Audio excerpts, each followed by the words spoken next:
It's the Daily Talk Show, episode 748. What's happening, guys? What's going on? Tommy Jackett, happy Tuesday. Great to be here. Beautiful weather in Melbourne.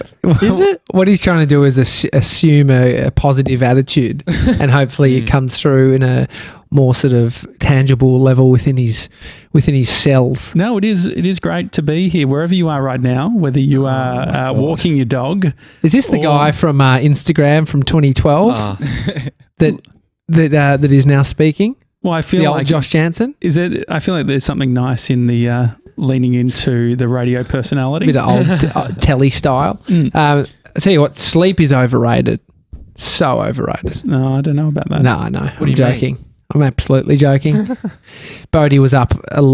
He came into our bed last night, and he has he got a mozzie bite probably 2 months ago, maybe even more, and he's pulling a JJ, and I'm pulling a Lynn Janssen. He's scratching it. I have to get up. I have to say in the middle of the night, stop scratching. I feel like I'm Lynn Janssen. This kid, this is like a test of human repair ability, because it's like him picking at it in the day versus how quickly can it heal in the night. And so it's become a tick for him where he's like scratching. It must be itchy, but it's not even that bad. It's not as bad anymore, but he's scratched new bit on it. And so he's scratching what it does in the that night. mean? Like there was the mozzie bite, and then there was the scratch line, and like he's created a new sort of mark that wasn't a mozzie bite. Okay. And you're saying that it's sleeping is overrated because you're not getting sleep? Yeah, it was a joke. I was like, mate, I'm absolutely rat shit. Like, so how do you know that he is doing that? You must be getting up in the night and checking. No, he's coming. No, I'm not doing that. He's coming into our bed to sleep in the middle of the night, which it's hard to get him out straight away because then he comes back in. And I did get to a point where I was like, you're out, mate. You're done. Took him back into his bed, and he said, get in. And so I got in for a little bit, and I thought I had him. Like you get him to sleep, right? And then I got out and I went downstairs to turn the heater on, which, the sort of ducted heating. And next minute, I just hear the door open as I'm walking up the stairs, and he's back in our bed. What time was it? 3:30 a.m. And that's like the last bit. But then it was horrific. So anyway, you really feel the effects. I intuitively wore, I think it's because I'm tired, tracksuit pants. Like yesterday, you were in your full tracky get up because you were tired. Well, I think I didn't even. I was just like, I thought they were a great idea, but now in hindsight, it's because you're tired and you're making decisions that are based on you being tired in the morning. Well, the only reason that I felt justified wearing them yesterday was because they're cotton on, and because they gave them to us. I thought, this is me just representing. This is just a brand deal. But because they were dirty, I didn't feel comfortable doing that with my regular. You shouldn't go to work in something that you sleep in, as a general rule. You sleep in those. So not the cotton. The cotton on ones are my good ones. Sure. But I've got some other ones where you sleep in the trackies. For a long time, I didn't have tracksuit pants. Really? Like I've only discovered tracksuit pants in the last few years. Shorts. I was a big shorts guy. I was actually the kid that would wear shorts for every occasion. Yeah. I was one of the only kids in school. Do you remember that it was how uncool it was to wear shorts? There was a kid. But do you actually remember that? You can say no. I don't remember that. Uncool. At school? As in with the school uniform? Yeah. Yeah, so it was very uncool. School uniform. Really? Because you went to some sort of public school. Povo public school. But I went to a Povo public school. Yeah. No, we didn't have school uniforms. That's actually winning. In fact, even in primary school, we had like a red T-shirt that they told you to wear, but no one wore it. So our principal would pay us 10 cents to wear it. Wait, how would you get that cash? In a little raffle ticket for the canteen.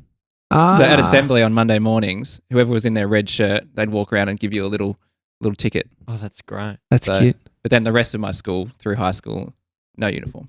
Yeah. And so what would you wear? I'm guessing there's a fair bit of pressure involved.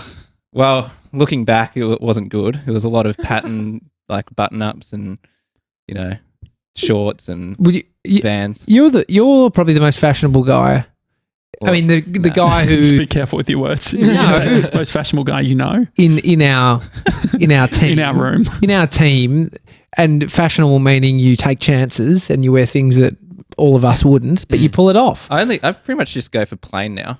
Do you? Yeah, just plain hoodie, plain t-shirt. Yeah, but the shirts you wear, the jackets you have, I don't own any of that stuff. Yeah. That's like edgy. Thank you. Have you gone through? That's all I had. I mean, we've spoken a lot about rebrands over the course of. And you've done a lot. We saw. I mean, it's not a competition, but I'm pissed. I posted my Tea Guy video where I made the play, and then you came through with a post of you, the Tea Guy, which was you in 2012. Yep, 2011. Yeah, 2011, wearing one of the cutest little, shirt and sort of, what is it, like a knit shirt and knit. What number. Is that brand? I don't know. Was it Ralph Lauren? Yes. Was like it, or was it Tommy Hilfiger? Tommy Hilfiger. It could have been either of them. I think it was Hilfiger. But I'm sure it was a DFO job, Mate, I was worried. As soon as you posted that, I commented and said, I hope if this gets more likes than my video, I'm going to be pissed. And sure enough, mine got 60 and yours got 155. Oh. But then someone also thought it was me posting it and fat shaming you. Is that what? I'm pretty sure, because then someone else in there said, "This is hilarious, Tommy." It's like, I had nothing to do with this. And if you just post a photo of me from 2011, I happen to be fat, is that really fat shaming? Or is it only fat shaming when you point out that it's fat shaming? Well, I reckon the fat person that pointed out that someone was doing fat shaming is the fat shamer. Or maybe it was because I went down the rabbit hole of thinking, maybe this is about the show. And I got really, I was in the shower, I got home, it was pissing down with rain on the way home. Did you get wet? I got soaked. Yeah. Walking home. And so I got really soaked as well. Yeah. And straight away got home, had that sort of hot shower, reminded me of playing footy. Yeah. And getting you have your shorts on or whatever, and you get muddy and wet and you're freezing, and then you have a hot shower and you see the steam. Yeah. Stinging. Was there hot chips waiting for you? I wish. That was the deal. Don't fat shame. I was thinking about it. I was like, I got defensive around the fat shame comment, because what I was thinking was, I was like, and it's I guess a decent question. If you are overweight, or if you have been, so for me, a lot of the shame is me personally, right? There was shame I felt being overweight. Do I get a free ticket to fat shame yourself or others? Well, for me, I think that whenever we do it, it's always based on me, my personal. Yeah, I mean, you're only ever speaking to your past. And I don't care. The other thing too is, I don't care if you're fat. I only care if I'm fat. Which is, I don't know. You hope I get fat. Yeah, absolutely. Maybe, Georgie boy, what do you? I mean, you're the voice of reason on the show. Well, for me, luckily, I've never had to deal with weight issues. Oh, luckily. It is. Fat shame. Yeah. Oh, okay. Sorry. Voice of reason. But I reckon if you want to fat shame yourself, I think that's okay. Well, it's your call. Yeah. It's a bit rich to tell somebody not to fat shame themselves if that's what they. I mean, it's. I think it's advised that you shouldn't do it. It can be a bit toxic for your own self. Yeah, but I don't know. I don't know if I said the right thing just then. No, I know what you mean. I haven't thought about it too much. It is a tough topic to be able to discuss. I mean, we don't want to discuss people's weights. It's none of our business. But then at what point is someone very unhealthy? And I'm only talking about someone that you love, and it be a real issue. Mm-hmm. It'd be a real issue as a parent having a child, as a child having a parent that is severely or morbidly obese, and your interest is in their health and them being around to see you grow up or your kids grow up. And so then, can we not talk about that? I don't know. I don't know the answer, because I think in a politically correct world, we can't. Yeah. And it's got to a point where we can't discuss any of those things. But then I don't know how advantageous that is to the population that is really unwell in that regard. And so it's a sensitive topic. Like I heard someone speak about, over in the States, there's been care packages for people affected by coronavirus and losing their income. And it was like this great service where they're going around, say, places like on the outskirts of New York City, and they're saying, we're getting your food for you. You don't have to leave the house. We're going to come and deliver it. And the person that created this charity was so upset because everything on the list was Pop-Tarts, was waffles, was high sugar. And it's like, at a time when we're at such risk, I mean, that he bought them for these people, but it was like, oh my man, this is so much beyond just eat healthy. You know, it's like, that's really sort of ingrained in sort of your upbringing and what, I mean, it's, But then on the other hand, Well, because I think part of it maybe is that there's the feeling that if you are overweight, that you attach it to laziness or things like that. There's people with thyroid issues or even the mental struggle of trying to eat healthy is hard. But, I think it's never a problem to be more sensitive. Like, I think it's a good thing to be more empathetic about people's situations. So rather than just saying, you're fat and you're lazy, it's like, it doesn't work like that. It's not as simple as that. Yeah. But I get the, I have had pushback in myself leaning into the accept, and maybe this is self-destructive, maybe this isn't good, but I don't necessarily want to lean into the acceptance of my weight because it feels like then I'm never going to address it. And I think addressing it is a good thing. This is a question because I haven't been at a weight that you have. Do you feel like at 125 kilos, which is the heaviest, did you feel like if anyone referenced something to do with or was talking about weight around you and it wasn't a conversation directly about you, did you feel like it was about you? Did you feel like eyes were on you? Because that's how I think that I could be that's how I think I could affect somebody is by talking about weight and they're over here thinking he's talking about me. But I don't know. Yeah. I think that like for me it was such an identity thing. Like I was the kid that would say, hey, look how quickly I can eat this ice cream. And sort of like leaning into that. And even like I think that some of these habits don't leave you. Like being someone who has struggled with their weight, I feel like the when people are finishing their food or like if there's leftovers, I remember as a kid it was always like, oh, like are you gonna eat that? Like are you eating that? And I would have that. And I feel like that was a habit that was sort of ingrained in like identity stuff and all that sort of thing. But whereas I think there are positive habits where it's like, oh, just by default, just because there's food there doesn't mean you need to eat it. So like say for instance on Saturday when we're doing the working bee or whatever and you buy chips and all that sort of thing, it's like there is this automatic thing in me which is like, I've got to have the chip, like you just got to eat whatever's there, where it's like it takes active thinking for me. But yeah, to answer your question, yeah, I think were you hypersensitive to the conversation? No, because I was more sensitive. Like I was more sort of sensitive to myself or like negative towards myself with it all. So I understood if someone said that, I sort of got it and understood it, which is why like I find it interesting when you hear people say, oh, I'm completely happy with the weight that I am. That makes me feel uncomfortable. Like, so say if you're overweight, if you are morbidly obese and it's just like, I'm happy exactly how I am. For me, what I associate that with is you've lost hope in making positive change. And I think it's very difficult because there is a huge amount of vanity. Like what I'm seeking isn't necessarily health as it is like wearing clothes that feel good to fit in, right? Because like for me, my weight is also associated with what I wear, which is how I walk and how I talk. And so it's all ingrained in all of that other stuff. It's like when I was a kid, we never bought me nice clothes because it was always, well, Josh is going to outgrow the clothes. And it's like, why would you invest nice clothes into this body? And so I think that for me, like there's, and that's not necessarily, there could be another side of it, which is, maybe you should buy, not, you know, like you watch Queer Eye for the Straight Guy or whatever.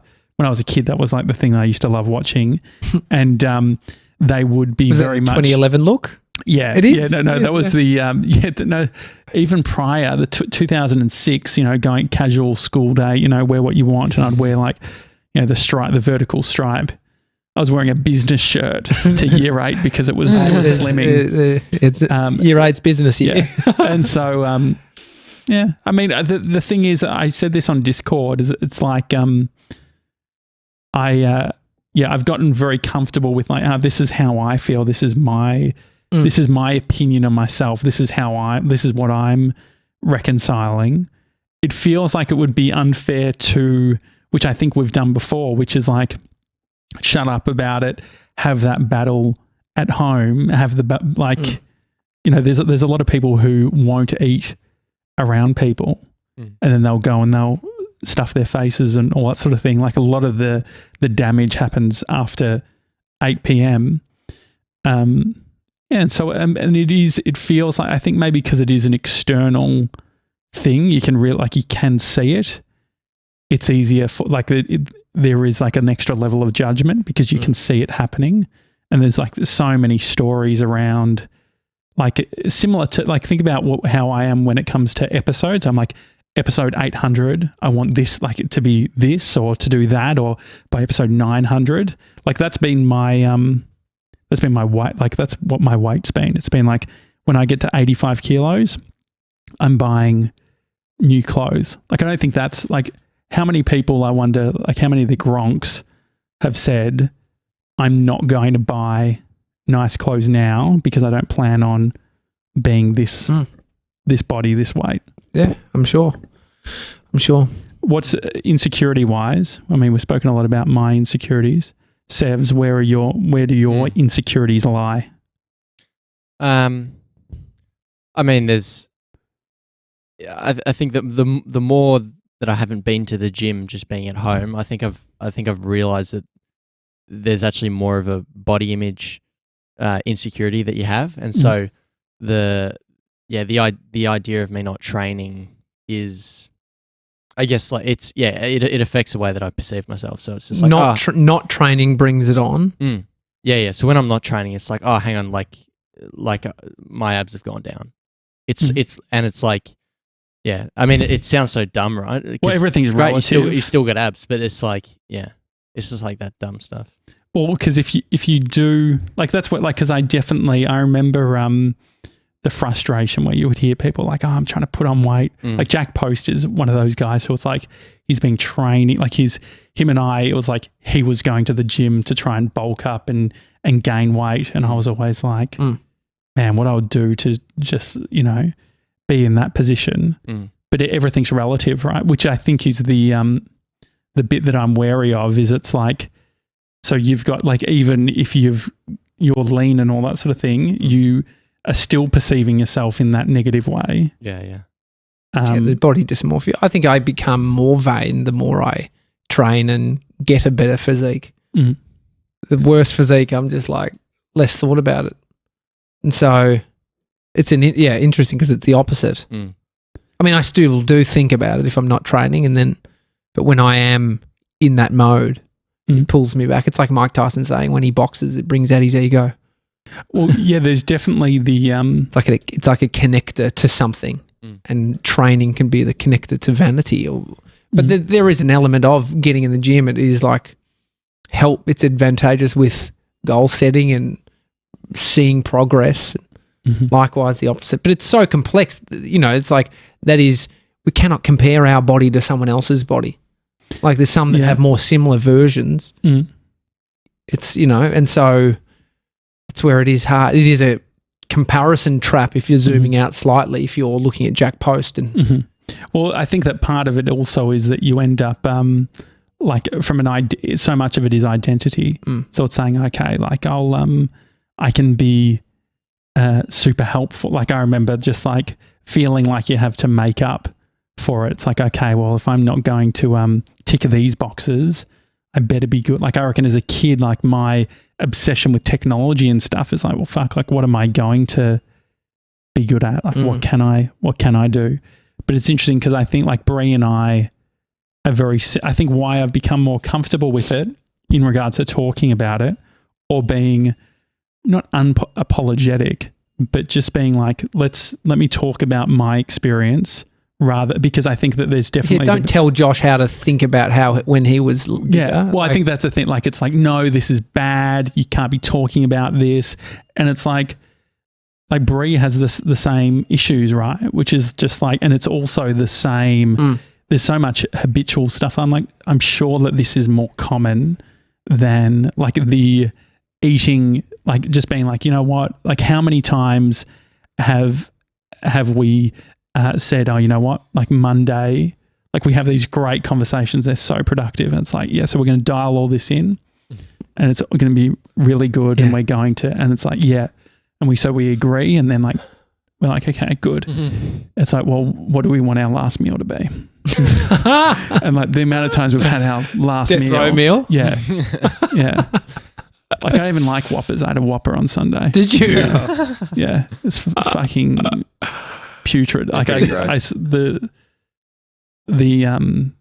patty was quite grey. Last time I had one, I thought I was going to shit my pants. Got it in there. Yeah. You'd like to shit yourself in there. Georgie boy, can you relate to any of that? Like, do you have any insecurities like this sort of thing?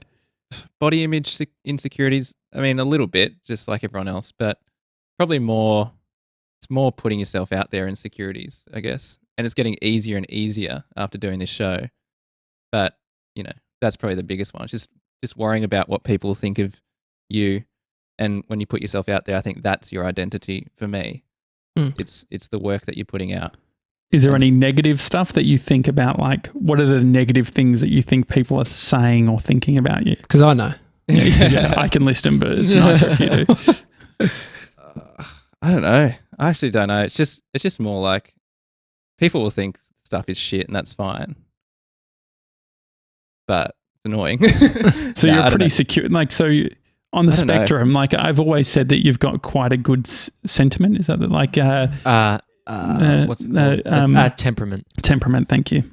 Sentiments, because we've been speaking with Rain Man about sentiments. Temperament. Temperament. Yeah. Like you're very sort of, and I think that that's part of it. Maybe like I think that because maybe you have less negative self-talk. Yeah. You're less likely to like need to express it in some way.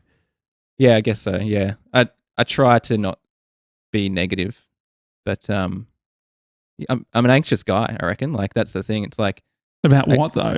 I don't know. Just about saying the right things and making people happy and putting stuff out there that people like and that I like and all these things.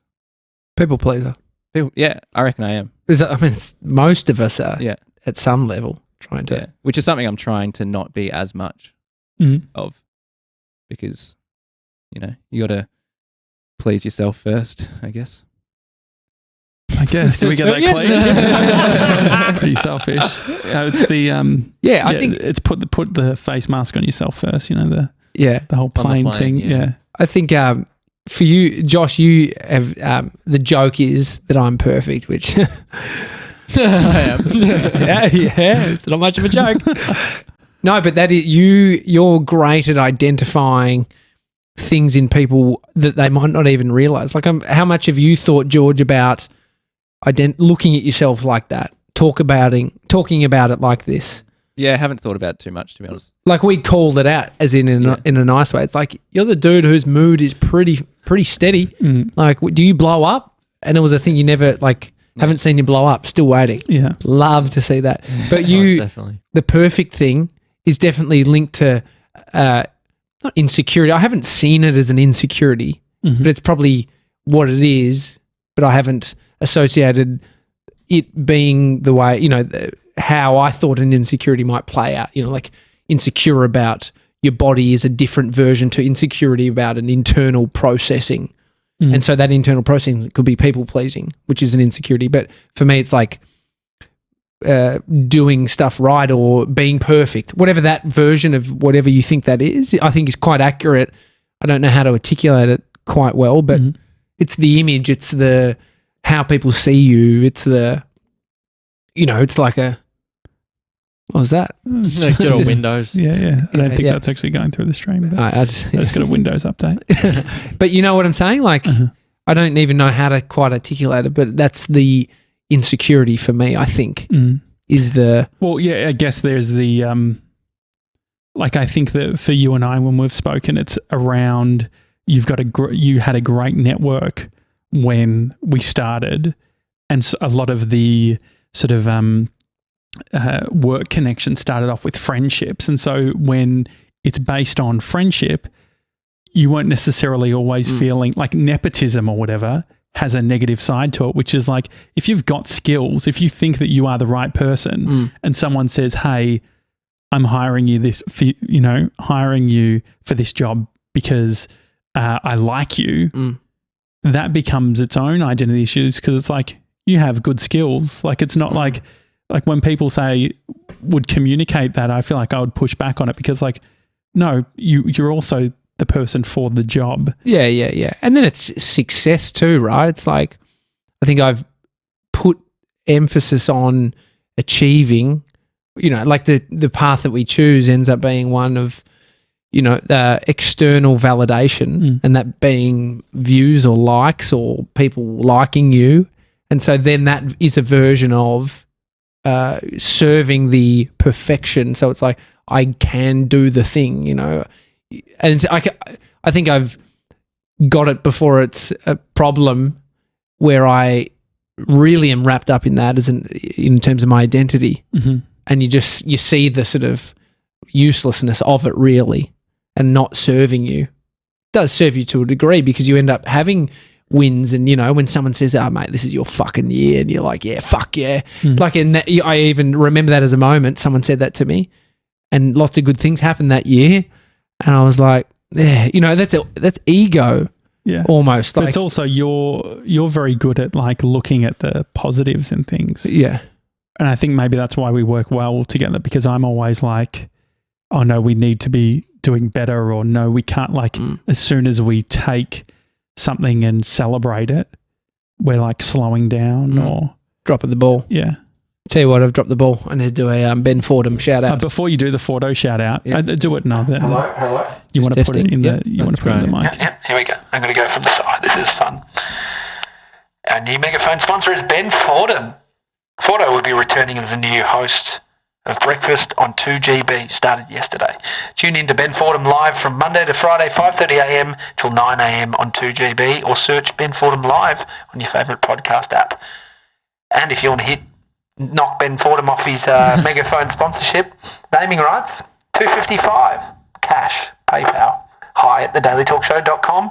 You'll have it from next week. Sorry to get that in there on the same sort of transmission. Fordo, love you. Got to make money around here, mate. I didn't like that megaphone technique. You didn't? No. Why? It was your actual vocals were sort of bleeding through it, so it didn't. It's fine. Live and learn, Live and learn. Yeah, only if you do something different next time. I will. It's this thing. In fact, it was. Yeah, so he's using. TJ's using the extender, which allows you to sort of place the megaphone at waist height to shooting from the hip. Yes. Actually, I got a call. Did I tell you, Georgie Boy and Sevs? I got a call from Ben last night. Right. And he called. I was like, how's Fordo got time? Like he's just got a new show. He had the Premier of New South Wales. He had the Prime Minister of the country. And now he's calling Gronk Janssen. Yeah. What time was he calling you? It would have been like 5:40 bedtime. PM. It was when I was walking home, and he said, "I'm happy." Yeah. At first, the funny thing is, when he calls, I sort of feel like explaining, like, this isn't recorded. This isn't being recorded because, like, is that your insecurity that Ben Fordham doesn't like you as a person? No, it's because he's taking the whole thing very, very seriously. Mate, it's like, I was worried. He's like, I was worried that you Gronks weren't going to get the job done. I listened in. I heard it. I'm liking what I'm hearing. Yes. I was like, oh, hey, I'm just walking at the moment, Fordo. He's like, yeah, it was very good. I was like, he's a businessman. He is a businessman. Is he going to buy another week? Well, I don't know if he'll buy another week, but I did mention, I said to him, how about that contra? How about the potential of getting the Daily Talk Show mentioned on 2GB? That's huge. It's a big win for the boys. And so he said he thinks that he could do it. He thinks that maybe the way of incorporating it is saying something like, it's been I've done everything. It's been a big week. Yeah. I've even sponsored a megaphone on a podcast called The Daily Talk Show, which I feel like is a good... He needs to work out a way of doing it in fact, right? Like he needs to sort of incorporate it in a way rather than it just being a promo. If anything, what we love is people talking about the megaphone in the most serious manner. Our accountant, Ben Fordham on Talkback Radio. What's another way of getting on Talkback? What could we do?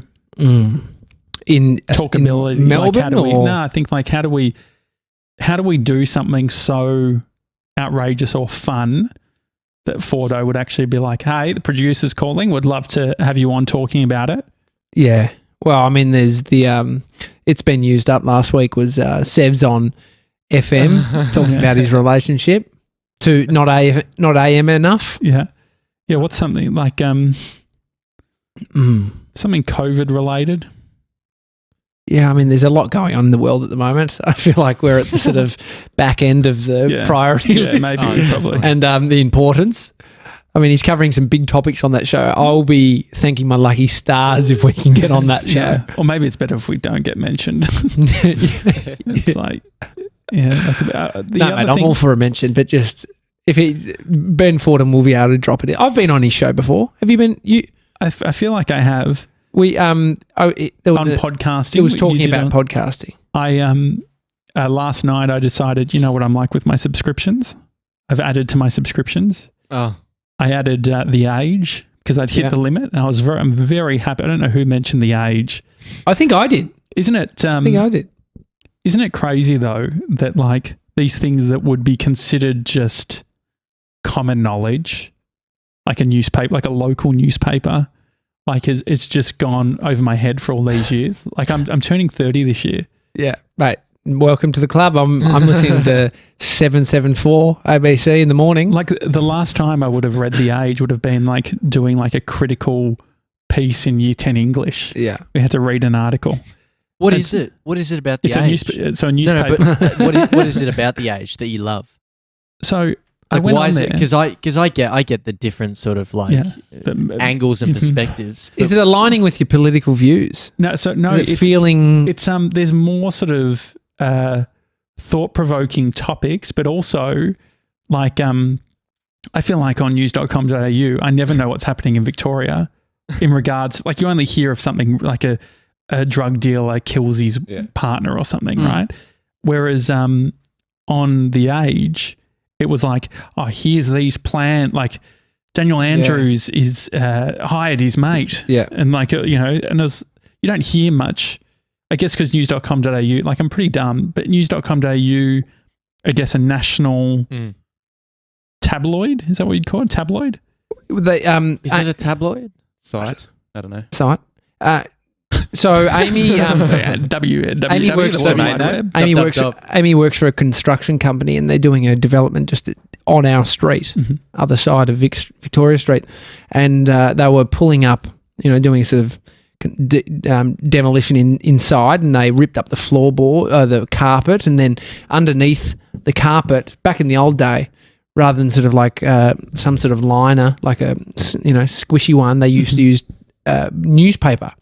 So Amy's boss took from the site these big sheets of old newspaper, and it was yellow back in the day. And I've seen this before. I just assumed that it goes yellow over time. Cannot confirm. I'm sure that it's just based on the age of the paper. That's what I would guess. Yeah. Well, I said yellow, and I just was taking a punt. I was like, yeah, yellow. And she's like, yeah, it's yellow. I've got it on my desk. So I've just asked her to send me a message with a photo of something. She said the one that she's got on her desk is like talking about the cutest shit. It's like Jill and Bill are moving from Tamworth down to Victoria this week, and they're like, that's the news. Yeah. I like that. It's sweet. It's very sweet. So hopefully I can, hopefully within the show I can get a little snippet and read out something from 1940s. Yeah. But Bree's being very good with like dialing in the subscriptions and making sure that they're all accounted for. Like we've got a spreadsheet that has everything listed. Great. And the funny thing was I used she realizes what I'm doing straight away when I pull the credit card out. So when I pull the credit card out, I've got my phone. She's always asking, what are you doing? It's either two things, OnlyFans or subscriptions. Found another one. And no, so I thought I was being clever because I used Apple, the Apple Pay thing, like using sort of like through in-app purchase. Yeah. And so I was Mate, you're just being deceptive, not clever. So I do that. And so I'm on my phone. I've just signed up. So I'm in bed and I just do it and I click it and I'm like feeling really good and I've got articles and I look over to Bree and she's on her phone. I'm like, what are you doing? And she has her spreadsheet open. She's at The Age 7:49. She saw everything I was doing and she's put it in to the spreadsheet. What are you at? What's your number? Because my video idea for you years ago. This was before you had it sort of handled. My idea was let's get cards. Write out all the subscriptions, put them up on the wall like a web, like we're doing an investigation. 160 a month. 160 a month of subscriptions solely for just bits and pieces. How many are active as in so it's you're like consuming at a Audible percentage-wise? How about this? Here's a good little Here we go. life hack. Did you know that I think you have to be signed up to Audible in one of their subscription things, but they give New York Times digests in audio form. And so last night when I went to bed, I got like 50 minutes of the top stories of the New York Times read out to me. Gosh, you wouldn't have been sleeping well. Oh, it's fine. I just have it on. The problem was I lost one of my AirPods last night in bed. Pros. In bed. Oh, no. But it was very hard. Like we pulled apart everything and it turns out it was just on Bree's side of the bed. But it was the last place we checked. Because when you fall asleep with them, it is difficult. Wow. I've got this. You can't really see it, but it's just this is the newspaper. All old ads. What is the ad for? It looks like a cartoon, dude. What's this? Goal to the greatest football picture ever made. Brown and Harvard. Hoyts. It's a cinema. Oh, it's like an ad, a hand-drawn ad for a movie. Wow. Leggett's American Mighty Dollar Night tonight. Wattle Paths Palace, St Kilda. A perfect floor. Like this is just ads. Wow, it's all hand-drawn. There's no printing of photos on here. That is cool. What they're planning on doing is framing it and then putting it into the building that they're developing. Oh, that's like awesome. Here's a bit of history from the building. I mean, what's that for us around here? It's a bit of a picture of George in his bunker, his little studio downstairs. Yeah, I remember we found newspapers. Not me, but my sister found newspapers under this house that they. Our friend was renting, and yeah, it's crazy. There's like Don Bradman scored 100, like that sort of thing. Stories about Hitler. Wow, that might have made that up. Not sure. That sounds That's pretty a good story. That sounds real good. You're wearing a different hat today, George. New hat. Mum got him a hat. No, is that the Telstra logo? Telstra. He's hooking everyone up. Is it It's Carhartt. It's a what's that? Yeah, good brand. It's a beanie brand, I think. They do a bunch of stuff. Good qual, and it's corduroy.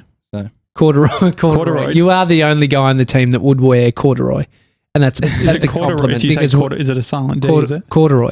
Is it got no D in it? Corduroy. Is it a D? No, I think I'm probably wrong. Corduroy. Can you look it up? Corduroy. I've been saying it wrong. Yeah, when I was a kid, I said it wrong. Corduroy. Corduroy. Oh, there you go. Corduroy. Millions. Look, millions and millions of corduroy. Corduroy pants. I did have some of those pants. You did blue ones back in the day, though. Yeah. Did you? Not nowadays. No. Nah. I bought some in 2012 from America, and it's just about being in America, thinking that you're cooler than you are. I get that. And you get home, you're like, absolutely not. What was I thinking? I mean, how dialed do you, like Georgie boy when it comes to subscriptions and news, and how much are you considering all of this stuff? Subscriptions or news or both? Both. Because subscriptions, I've got quite a few as well. I don't think I'd have $160 worth, but I've probably got 70-ish. What have you got? Oh, just like all the streaming services. Mm. You got the latest one, Binge? No, I haven't got Binge. Are you going to get it? No, not interested. Okay. Well, so Sev's Grace is a bit of a spender. She's got Binge. I think so. I think she's got the 14-day free So what is trial. she? So she's got Binge. Yep. Stan. But she's also got Yoo-Hoo or whatever the fuck it's called. Hey You, sorry. And then Netflix. Yeah. I mean, that's pretty standard. There's a lot of people that have that. It's a lot of streaming. I got Amazon, Stan, Hey You. Okay. What are you using Hey You for? Hannah loves it. She watches. It's Hey You. reality TV. Yeah, it's quite good. Mm, I like maybe I need dipping it. in and out. Yeah. But I don't know. You like it. I don't Disney know Plus? many people who've got news subscriptions. Like, what's the pushback against ABC? Like, why There's no ABC's subscription great. there. Yeah, so that's Yeah. what I mean. So why would you sign up to Someone the I Age haven't when looked at ABC. I don't know what their offering is. There's not. It's free. It's Yeah, but It's- what is there? It's behind a paywall that Josh likes. Yeah. That's the whole joke. He's getting more. Technically, he is. If you feel like you're getting more value out of the Age, Well, I and the thought- paywall. It's like I am slightly uncomfortable consuming shit for free based on Mate, how How bad's they all the make people it- listening to this show feel? it's like how are they making like if you want top quality journalism, Government funded. it's top quality. sure. That's how they do it. That's how they offer would- it for free. Just like us. It'd be JobKeeper. Yeah, JobKeeper. yeah, literally. I'd be interested to see the funding is probably very similar to what someone like the Age has. Okay. Like in terms of like resources, I think it'd be very similar. So do you think I should move to ABC? I mean, just give it a go. Just Just do a take a couple. look at the articles on ABC when you go to bed or whenever you look at the news. I don't Are think they doing it doesn't have the local stuff? shine. You don't buy like the reason brands do like. do you think I'm charge? being a poser again? No, I think it's actually working though. You buy a Ferrari for a reason. It's about the brand. And so what's the ABC if the Age is a Ferrari? Or you just think that the money, like there's some connection between you spending $7 a month, connecting to the quality of the. Not saying it's real. It's just you and what you. It's as real as The you believe ABC it to is be. like catching the tram. No, that's not offensive. Trams are great. No? But trams you in would the never free go on zone. one. In the free zone. No. So, no, but the thing is, there are a lot of wealthy people who choose the tram over driving from like an environmental perspective. No, Sure. Yeah, and so yeah, I and get so it. it's like the tram is, it's not. There's no status to a tram. There's all different. There's rich. There's poor. There's everywhere. One in between on a tram. Mm. Like the ABC. And so you're an elitist at the age who would never catch a fucking tram and read the age I'm online. only Uber Black. you know? I feel like the Age people reading the Age would 100% get behind the tram. But yeah, no, there was when I was reading it, like last night, I was thinking to myself, I'm like, man, how fucking dumb was I before the Age? Like, I'm just like, what was I reading? Like this. Now this is journalism. Well, you have like Patreon subscriptions. Yeah. Do you feel?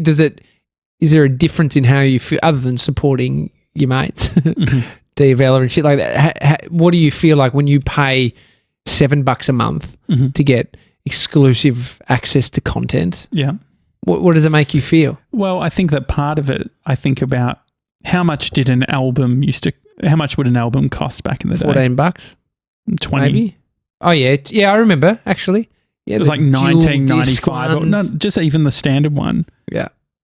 $20. Like comparatively, content is very, very, very cheap than what it's been. And so At what point can you make free content paid content? Yeah, because I guess that's the predicament, brands that offer free stuff, for a long time and then take it behind a paywall. well, I think it's probably because they need to be able to pay the people that are in there. How as a consumer, what does it for you? What ticks the box of going, yes, It's worth being paid for. yes. What is that for you? So for Diavella, he's doing exclusive content that's just for Patreon. That's very inside baseball, showing the tech, extra Q&As. I like that stuff. Niche access. Yeah. But I think there's a bunch of people. I reckon like even Kevin Rose, if Kevin Rose had a subscription that I had paid for. Oh, I'd pay for that. I'd pay for that. Yeah. Like I reckon, Georgie boy, any content creator that if they came out and said $10 a month to sign up and you get exclusives from them, would you do it? Well, the only one that I've paid for is the Hamish and Andy app.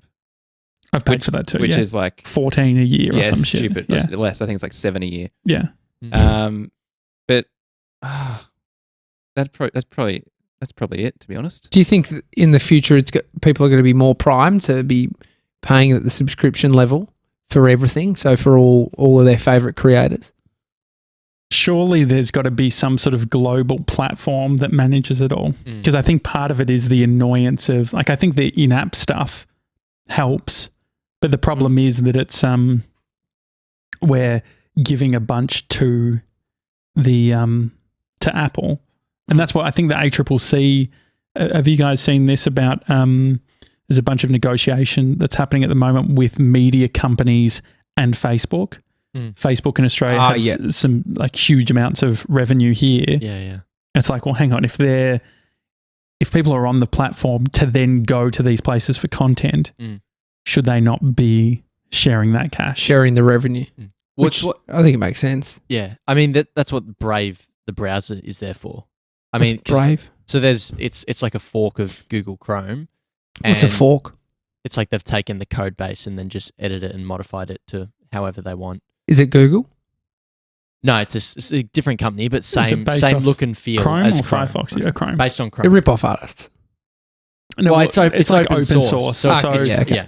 it's like you could take WordPress and you could say, I'm going to make a specific version, a content management system that's for real estate agents. And so you could use all the code in WordPress and create something and fork it to something else. Okay. Or for instance, it's like if you had an app that required Chrome, you could fork that version of Chrome and we could have the Daily Talk Show browser, which has some extra features or things like that. Yeah. And so anyway, what's the deal? So I think they've got Brave Rewards, which is essentially like microtransactions. So every time you visit a publisher's website and they're set up with Brave, you're giving, it's based on like cryptocurrencies and stuff, but you're giving a microtransaction to them. And so they're earning money through traffic and through views directly to them. And that's what Mike Miller's doing with Vidiate as well. Like he's doing stuff with like paying creators. But I guess we just small amounts. Well, not even small amounts, like subscriptions, like a subscription type thing where it's all within an app. Yeah. Sam Harris does the subscription model, but also donation model, and also offers it for free if you can't do either of those. But it's amazing. Like you can pay to have access to his full podcasts. And again, I on the site, there's just like no questions asked. If you can't pay for it, just click here. And so I click there.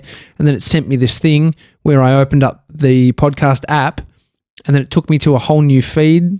Like this, I've never seen this before. It's like private podcasts. It's like a private podcast feed. Yeah. And then you've got like his black logo, which is unpaid, and red logo, which gets full feed. It was really interesting. Like all these sort of new models that are coming out. Yeah, it feels like, and that's why when you talk about audience, scale actually becomes a thing, because it's like, okay, well, if you want to make money, you just need more people paying you the $7 a month or whatever it is.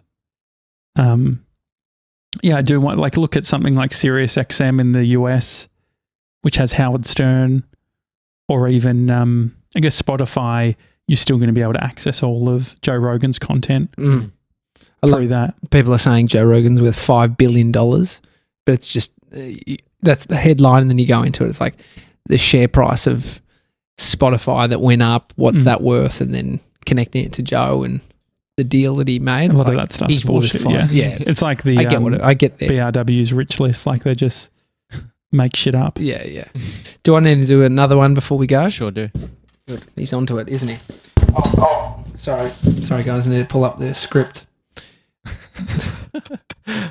Just getting the megaphone ready.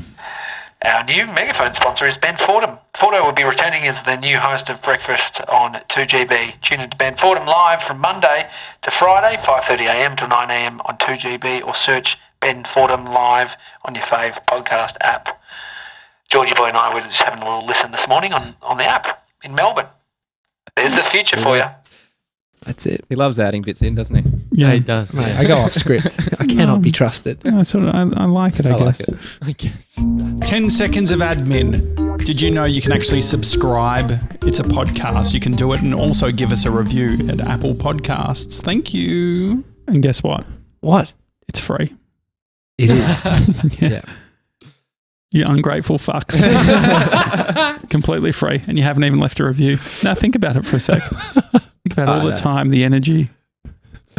Nothing It's like just a few button clicks. nothing It's like outrageous. guilting listeners into leaving a review or donating. I just wanted to say ungrateful fuck. There's something very funny about that, right? Yeah. Were you ever called an ungrateful fuck as a kid? I definitely was.